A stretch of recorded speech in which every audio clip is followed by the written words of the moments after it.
Assalamu alaikum wa rahmatullahi wa barakatuh. Welcome to my YouTube channel. Today in this video inshallah we will read Suratul Baqarah ayat number 60. I hope this lesson will be cleared after this video. You must revise with me this lesson. Let's start the lesson. أعوذ بالله من الشيطان الرجيم.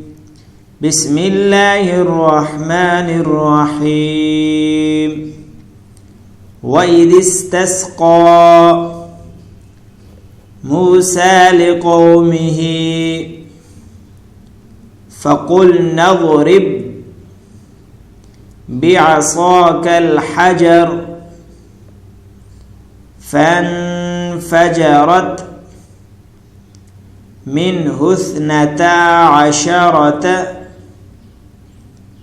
عينا قد علم كل أناس مشربهم كلوا واشربوا من رزق الله ولا تعثوا في الأرض مفسدين.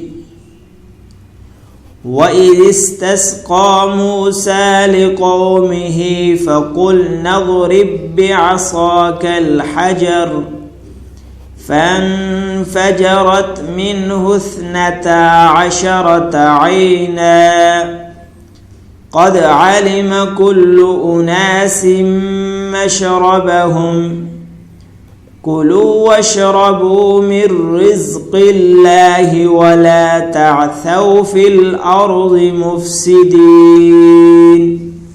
To memorize this lesson, watch again and again must this video. It's enough for today. Take care yourself. Thanks for watching. Allah Hafiz.